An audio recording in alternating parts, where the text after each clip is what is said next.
So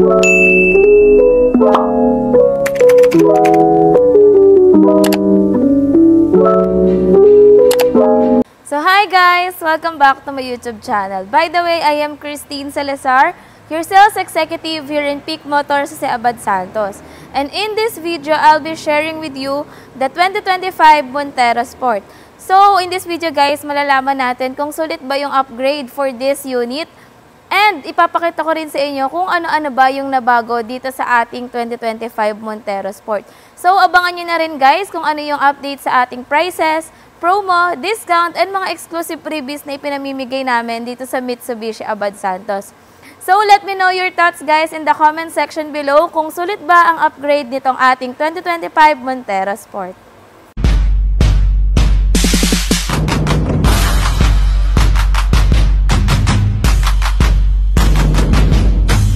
You can see guys, sobrang visible talaga ng changes nitong ating 2025 Montero Sport dahil sa kanyang bagong front grille. So yung front grille niya medyo similar na siya with our expander cross. Sa ilalim guys, bago na din yung ating front garnish. Ayan, bago na yung kanyang design. So when it comes naman sa lights guys, same pa din, naka multi-reflector halogen headlights pa rin tayo. And dito naman yung ating combination lights. Ito included yung ating turn signal lights, DRL, and fog lights. So guys, papakita ko na rin pala sa inyo yung ilaw nitong ating 2025 Montero GLX manual. So, dim light, headlight, fog light, then i-on na rin natin yung kanyang hazard. Ayan. By the way guys, we still have 3 color options para sa ating Montero Sport. And yung unit na pinapresent natin ngayon is the Sterling Silver Metallic. So papakita ko rin sa inyo yung ating Diamond White and Jet Black Mica. So isa pa guys na nabago dito sa ating 2025 Montero Sport is yung design ng ating mags. Ayan. We still have your 18-inch alloy wheels. So what can you say guys sa bagong design ng ating Montero Sport na mags? Kasi for me, in my own opinion, mas prefer ko pa din yung lumang style ng ating mags. So guys, ito naman yung ating 2025 Montero Sport GLX manual transmission na Diamond White. So isa ito sa option natin para sa Montero Sport, and kapag Diamond White yung napili nyong color, may additional 15,000 tayo dito. Regardless kung in-house financing or cash payment natin siya i-purchase. This is the last color or yung iba pa nating option para sa ating Montero Sport. We have here the Montero GLX manual na Jet Black Mica. So again, yung available color natin for the Montero Sport is the Sterling Silver, Diamond White, and this unit, the Jet Black Mica. So going back guys, yung ating Montero Sport, yung ating Montero GLX manual transmission is naka-keyless entry na siya with immobilizer. So just in case na magkaroon ng force entry sa ating unit, automatic mag-a-alarm yung ating unit. So by the way, pwede nating i-lock and unlock yung ating sasakyan using the key fob. So kapag naka-unlock siya, automatic naka-retract yung ating side mirror. Then, kapag nilock naman natin yung ating unit, automatic magpo-fold naman yung ating side mirror. So, tignan naman natin yung loob ng ating unit, guys.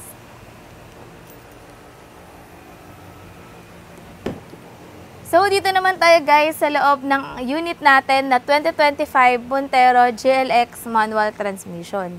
So, by the way, guys, yung ating Montero Sport is equipped na rin ng power windows with central door lock. Ayan. Same lang din naman siya sa ating previous model. Then, dito naman tayo sa loob. Meron tayo ditong controls para sa ating mga side mirrors. Ayan, left and right. Then, yung auto fold niya. Tapos, dito meron tayong parking sonar. So, para sa mga nagtatanong kung saan ba located yung lever para sa gas tank, dito po siya guys. Ayan. Ito naman yung lever natin para sa ating gas tank. Kasi di ba usually laging nasa baba. Tapos, when it comes naman sa steering wheel, guys, still meron pa rin tayong tilt and telescopic adjustment. Ayan. So, pwede nyo siyang i-pull up and push down. So, pwede nyo siyang i-adjust. Depende sa preference nyo. Then, i-lock lang natin siya. So, as you can see guys, yung steering wheel natin, isa na rin sa mga nabago dito sa ating 2025 Montero Sport. So, we have here the 3-spoke leather wrap na steering wheel. Same with our Expander GLS, Triton, and para sa ating upcoming na X-Force. So, ayun guys. Then, ano bang meron dito sa steering wheel natin? Dito sa left side, we have here the controls para sa ating multimedia system. Ayan.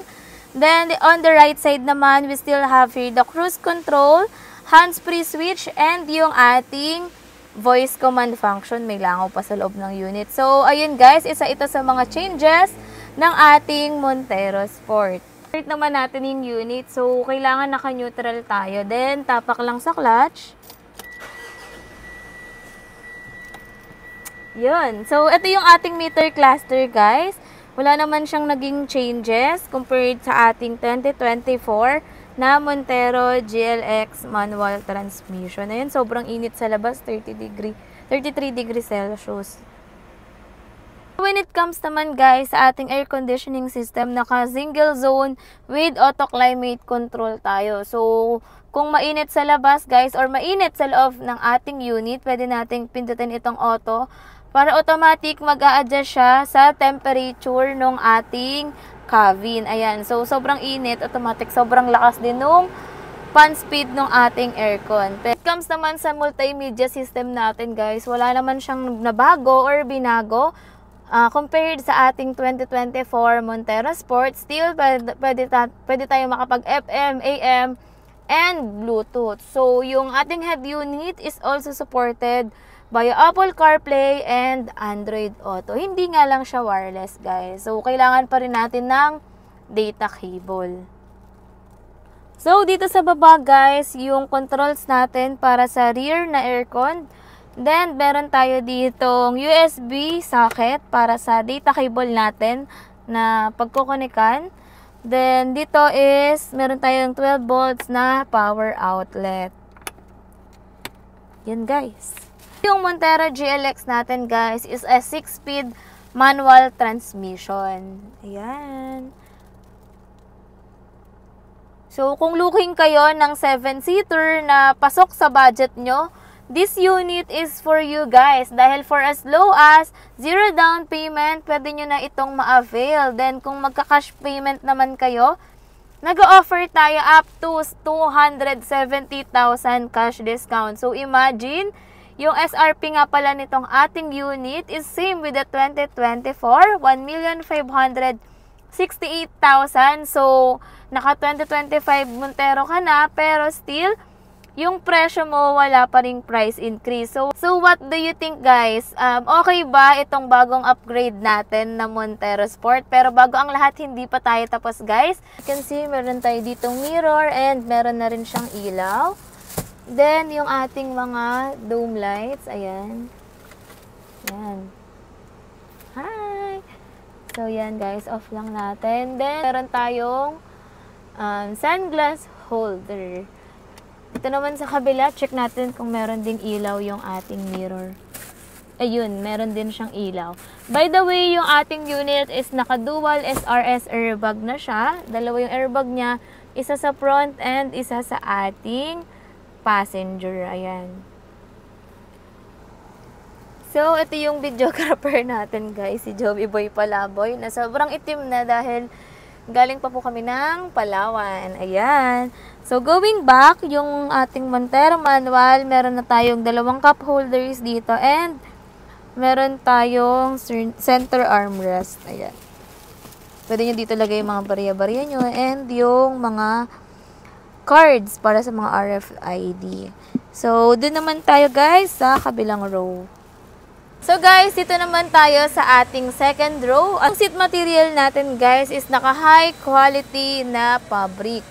Then, meron din tayo dito guys na armrest with cup holder. But unfortunately, hindi natin siya maipapakita dahil naka-plastic pa yung ating unit. So, pakita ko rin pala sa inyo guys kung paano pumunta sa third row. So, yung Montero Sport natin guys, yung mga upuan niya sa second row is napa-fold and tumble. So, Meron tayo ditong lever. So, I hope nakikita nyo. Pero since naka-plastic siya, hindi ko mapapakita sa inyo. So, ayan guys. Meron din doon ginagalaw si Joey Boy. So, ayan yung kailangan natin para ma-fold yung ating seats. So, ipo-fold namin guys ha, para makikita nyo. So, ayan. Yan. So, dahil dyan, mas mabilis makakapasok si third row passenger. Ayan guys, oh. Sobrang luwag. Joey, pakibaba nga yung ano. Papakita natin. Sa third row guys, ito yung legroom ko. So, by the way, para sa mga nagtatanong ng height ko, 4'11 lang kasi ako. So, talagang maluwag pa siya dito sa akin. Pero, try nating iangat itong upuan. Try natin siyang iangat.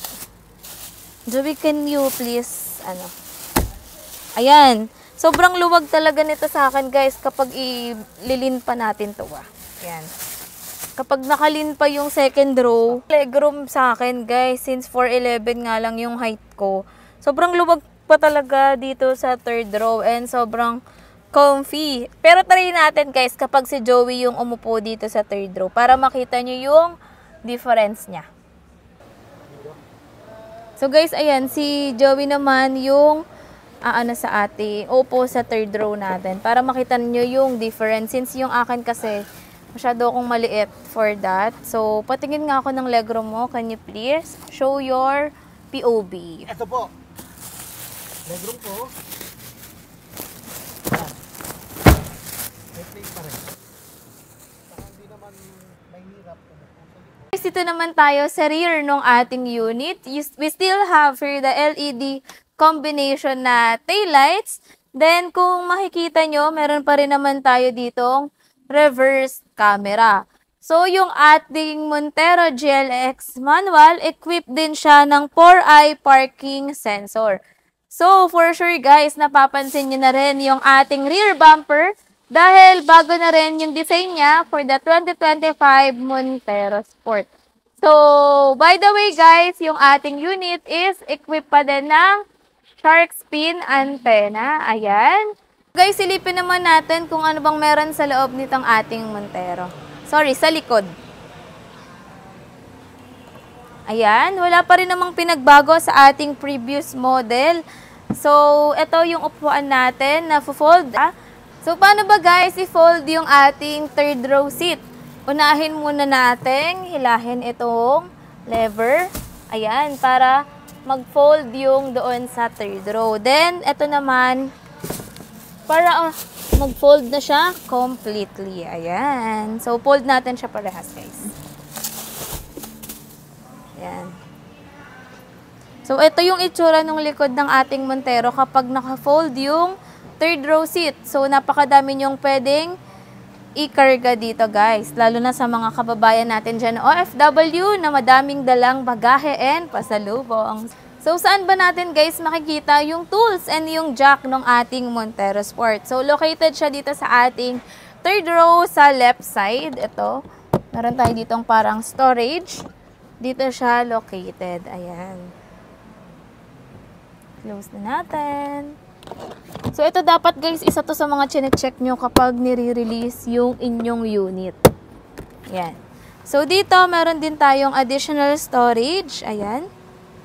And dito naman yung access para sa ating spare tire. So, pwede nyo ilagay dito yung mga EWD nyo guys. So again guys, yung SRP nitong ating 2025 Montero GLX manual transmission, same lang din with the 2024 Montero manual. So it retails for 1,568,000. Imagine, naka 2025 year model ka na and bago na yung unit mo pero same price pa rin tayo sa 2024. So what do you think guys? Is it worth the upgrade? Let me know in the comment section below. So, for the cash price naman, meron tayong discount up to 270,000 pesos. So, yes guys, 270,000 po yung cash discount natin para sa ating Montero Sport. So, kung naghahanap ka ng 7-seater na pasok sa budget mo, for sure, sulit na sulit sa'yo itong ating Montero Sport. Then, for in-house financing, we are offering for as low as 0 all-in down payment. Yes guys, zero all-in down payment. Wala po kayong ika-cash out kapag nag-avail kayo nitong Montero Sport GLX manual dito sa aming dealership. Pero disclaimer lang guys, all prices and promo are subject to change without prior notice and bank out of town charge is not yet included. So if residing po kayo outside Metro Manila, meron lang din po tayong minimal na bank out of town charge. So, pag-usapan naman natin guys, ano-ano ba yung inclusions nitong ating Montero Sport? For cash payment guys, ano-ano ba yung standard inclusion nitong ating unit? We have 3 years LTO registration, 3 years warranty plus 2 years extended warranty, PMS Plus card, so free yung first 1,000 up to 20,000 kilometers natin na labor and oil filter, tint, floor matting, EWD, and basic tools and jack. Pero aside from that, nagbibigay pa tayo ng mga exclusive freebies galing mismo sa inyong lingkod, Christine Salazar. We are giving free dashcam, rain visor, umbrella, keychain, and car care kit. So when it comes naman sa in-house financing guys, yung standard inclusion nitong ating unit, we still have the 3 years LTO registration, 1 year comprehensive insurance, 3 years TPL, 3 years warranty plus 2 years extended warranty, tint, floor matting, EWD, basic tools and jack. Pero aside from that, nagbibigay rin tayo ng mga exclusive freebies. Ano-ano ba ito? Meron tayong GT spoiler, leather seat cover, slim fender flare, deep dish matting, rally art skid plate, dashcam, rain visor, side step seals, umbrella, and keychain. Pero guys, take note, aside from that, nag-offer din tayo kung gusto nyong ipa-Black Series looks yung inyong unit.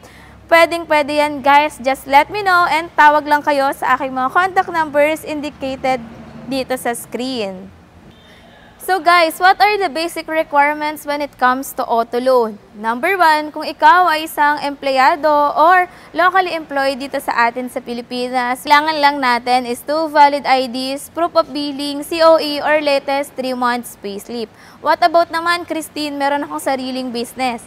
Kailangan lang natin is 2 valid IDs, proof of billing, DTI permit or mayor's permit, either of the 2 guys, and 3 months bank statement. By the way, sorry, latest 3 months bank statement. But if OFW naman ako or seaman on board, kailangan lang natin ng principal borrower dito sa Pilipinas or kung kanino pumapasok ang inyong remittances, kontrata, proof of billing dito sa Philippines, and government IDs. So, ayun lang yung mga basic requirements na kailangan natin when it comes to auto loan. Siyempre, kailangan nyo akong i-message para mabigyan ko kayo ng credit application form. If you have any questions or concerns, guys, please do message me at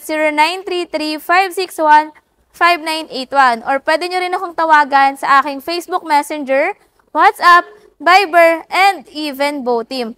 So, guys, wag nyo na rin kalimutang i-follow ako sa aking TikTok account, Christine Salazar. So, ayun lang guys. Thank you so much for watching. See you on my next video. Bye!